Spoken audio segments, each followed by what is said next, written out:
Okay. I think one of the things that I have come from growing up in the Dakotas, it's a very dry and sparse landscape. I mean, at some level, it's only the sky. But when I came to New England, I remember just I'm still beguiled by how lush and beautiful New England is. And it isn't, because New England is so full of trees and wonderful, vernal pools, that the growth is, it's very, you go from this giant sky down to the little view. So it's an intimate landscape. So I want people to feel like when they look at these small views, that it's like opening up a jewelry box and you find that glittering in the light are little pieces of what we would otherwise view as a weed or just some kind of bulrushes but in those moments, they just glow with such incredible beauty that I want people to gain an appreciation for those forgotten places, for those places that you drive by on a back road when you're just winding around from here to there and rushing. And maybe you can just take a few minutes to get out of your car and just enjoy what New England has. So I wanted to explain that the light that I see in these back is very different based upon the season. So this is a fall light, which causes the water to be just incredibly deep and different colors. And I find that my spring paintings, I've got one on a rainy day, and it's got that foggy spring light is so soft and so sweet that unless you go out and you're there on those rainy days, it's really difficult to see just the depth and the breadth of the beauty that's here. My name is Camille Gregorian, and to think about how I come up with the titles of my work, I realize that most of the time that I paint, I don't have the titles in mind, but with this series, which is about my brother George, who passed away from COVID in 2022, as I was painting, I noticed that phrases or words would come to me. So for example, I have a painting called Everything is Muted.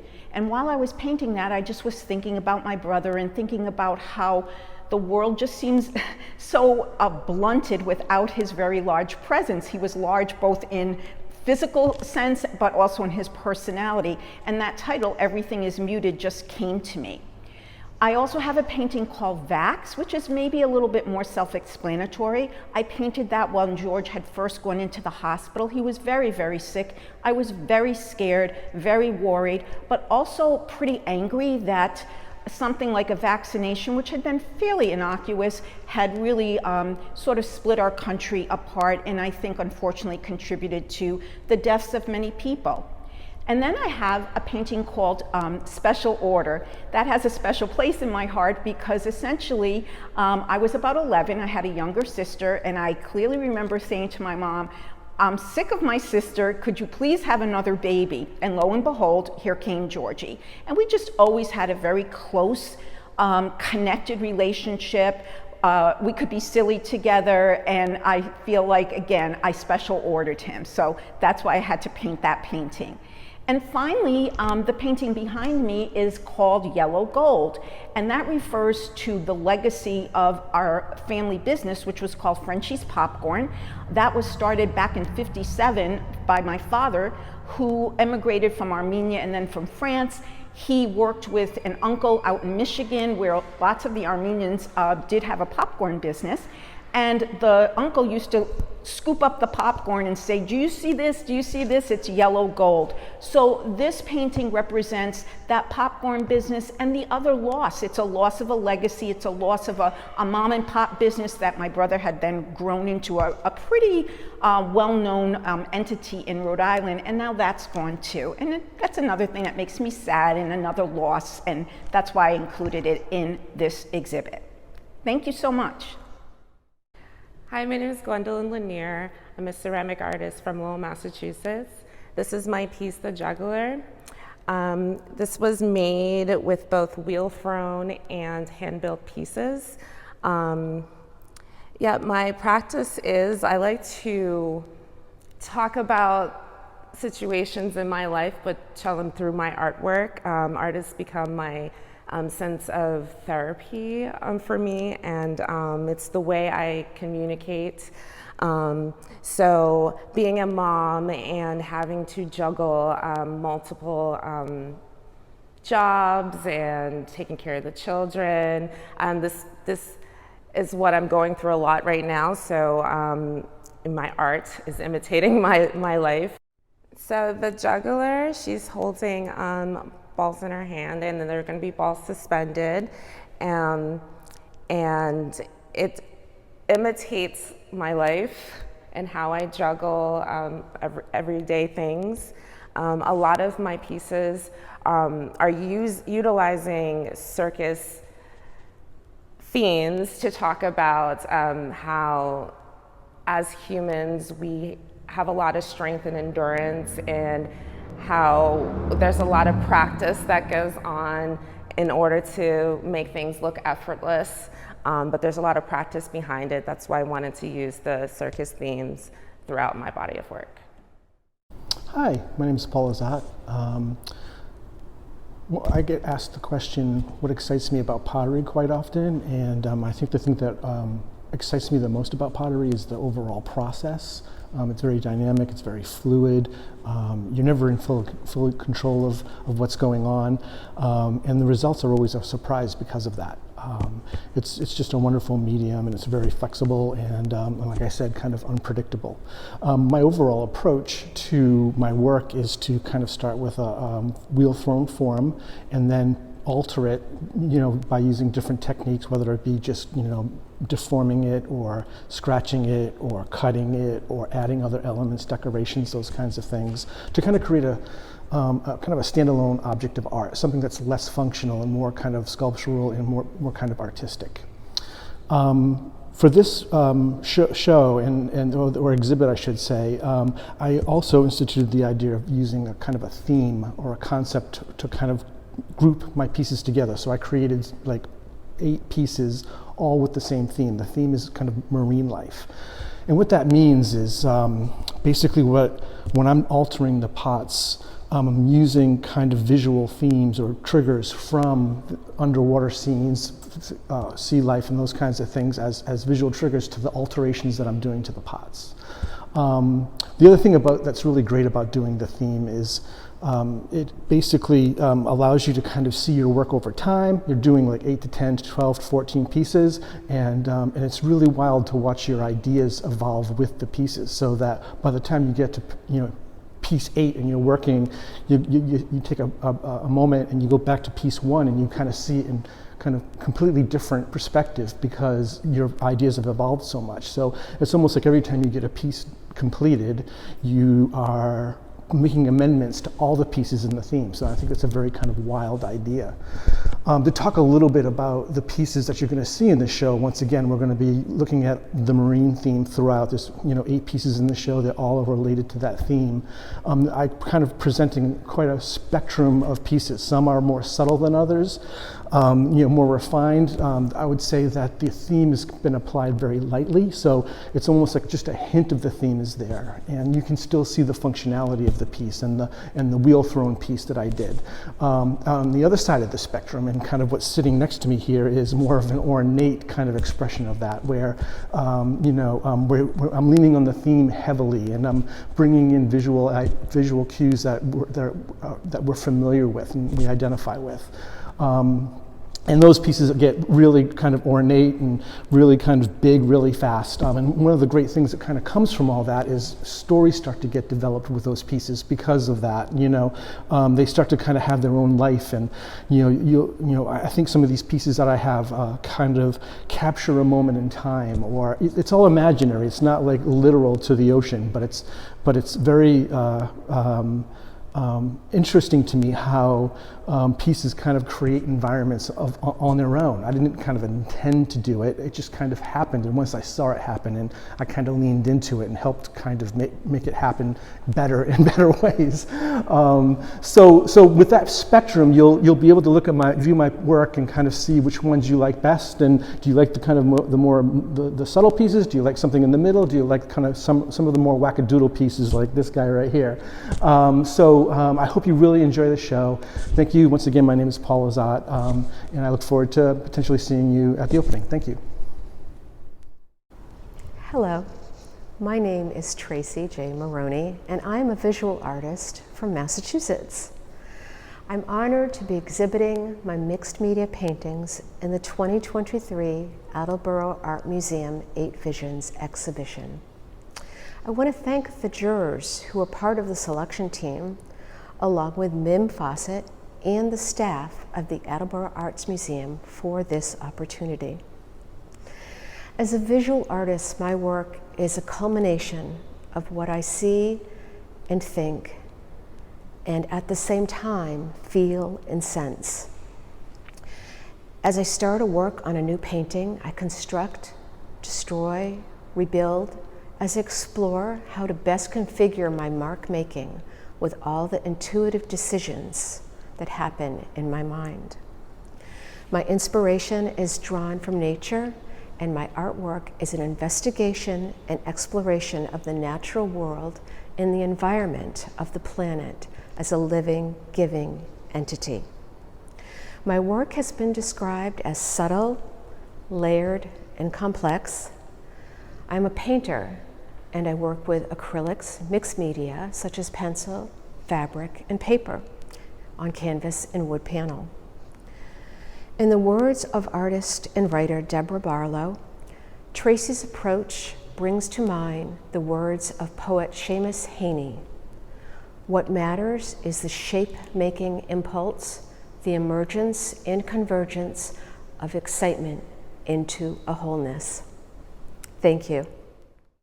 My name's Ann Diamond McNevin, and the images in this exhibit are all photo montages, and the basis of them are pictures that I've taken, and on top of that I layer words, written old letters, old photos, and things like that.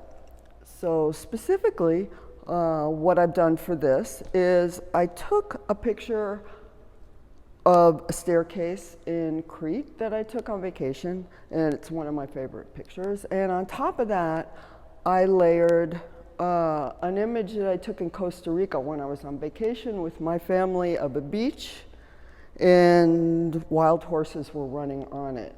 Because what I wanted to do was to create a sense of unreality, and or a more internalized voice. I wanted to show basically that in one given moment, a lot of different things can occur. And in this case, the idea of how we narrate our life.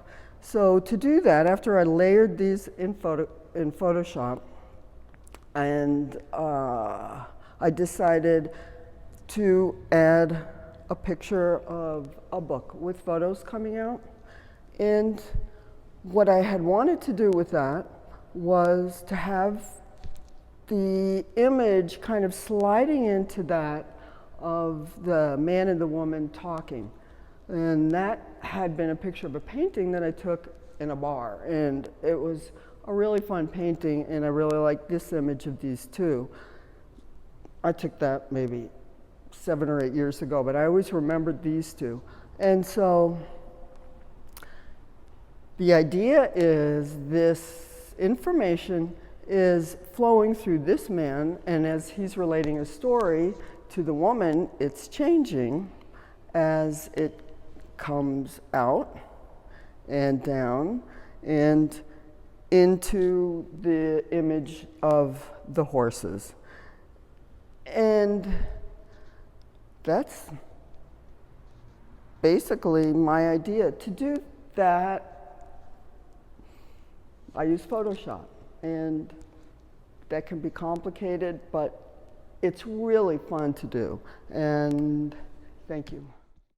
Hi, I'm Simone Scholes, and I'm really excited to be part of this 8 Visions exhibition with the other artists. And I just wanted to tell you a little bit about my process and why I draw women specifically. I'm a massive fan of fashion, art and textiles. In fact, my day job involves that, and so I like to interpret that into my art. I started off probably 2019 painting seriously with oils, and found that I was very focused on the details, producing work that was more photographic, and I really desired to be looser. So what I started to do is really sort of play with the images that I use, and what I find is that a real great contrast between sort of the light and dark in a portrait really helps, and also really sort of pixelating that image before I start to draw it helps me stop getting too trapped in the details. And my goal is that from a distance it looks like a very detailed piece of art, but as you walk closer up you can see the brush strokes and just see sort of that natural flow of the colours coming together in a more impressionist style. So I always have a lot of textiles in, so the light and dark is really, really key for me. But the textiles are as well. I mean, this is a plain skirt, but I love to do more bold textiles as well, and I love the way that the colours just combine with the light to create these really, really detailed but abstract images. I hope you enjoy my work. Hello, my name is Derrick Paske, and I'm from Belmont, Massachusetts, and my response is where I find inspiration for this work is, and although it may sound sort of dreary, it's from the past. Both my own past personally and from past artists and artisans from antiquity.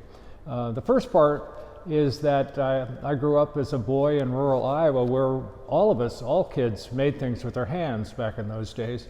And so even though later I became a university media professor, where most of our work was digital or theoretical, I continued to make things with my hands. Matter of fact, I think it was about 8 years ago before I retired, I gave a talk at the university called Getting Physical, Why This Media Professor Loves His Chainsaw.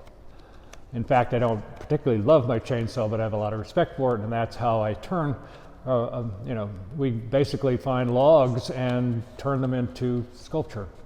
And the other thing is I find inspiration from the past in the sense that part of the joy I feel in making things with my hands is that it makes me not only feel like a kid again in some respects, but also connected with ancient artisans and artists who routinely made, across cultures and around the world, routinely made things that were more beautiful than they really needed to be. And this piece, for instance, is called Sentinel, but the head of it is in reference to the oldest known wood sculpture on the planet, referred to as the Shigur idol. It was found in the Ural Mountains, and it's estimated to be about 11,000 years old. Sort of late Neolithic hunter-gatherer period. And so literally when I work on a piece like this, I can imagine, in some cases, people more accomplished than I, working under primitive conditions, making things that required fine motor coordination, a really refined sort of aesthetic sense, and I'm often humbled by those people. So in my sort of summary thumbnail statement about my art statement, the artist statement is that I've always been interested in classical forms, the ancient, the so-called primitive, and the strange. And particularly for this exhibition here, for Visions of 8, I've included 4 pieces that are really classical forms with contemporary surface treatments, and also 4 other pieces that are more specifically related to specific sort of items from the past. And if that sounds sort of dreary to young people, I actually find a sort of sense of joy and reverence in feeling that connection. And my work, basically as a result, asks other people to join me in those feelings. Thanks.